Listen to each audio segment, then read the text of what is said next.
বলছে বাবা আমি মারা গেছি আমি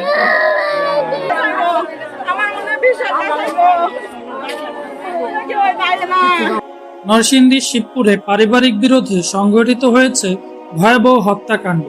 উপজেলার চক্রধা ইউনিয়নের বৈলাপ গ্রামে আপন চাচা ও চাচাতো ভাইয়ের হামলায় নিহত হয়েছেন দুই ভাই, সোহাগ ও রানা।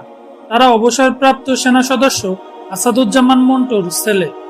মাগরিবের নামাজের কিছু সময় পূর্বে আমাদের নিকট ফোন আসে যে বৈলাব শাকিনস্ত বৈলাব গ্রামে আপন চাচাতো ভাই চাচাতো দুই ভাইকে ছুরিকাঘাত করে এটা বললাম বিদ্ধ করে হত্যা করে।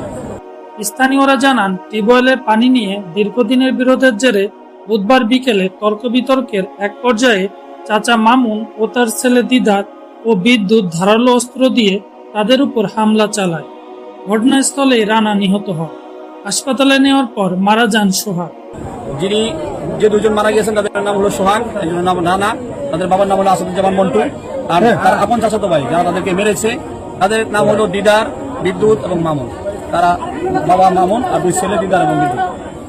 শিবপুর থানার ওসি জানিয়েছেন, মরদেহ ময়নাতদন্তের জন্য পাঠানো হয়েছে।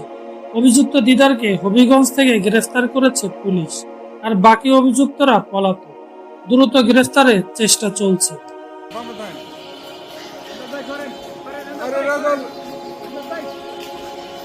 এ ঘটনায় এলাকায় উত্তেজনা বিরাজ করছে এবং অতিরিক্ত পুলিশ মোতায়েন করা হয়েছে।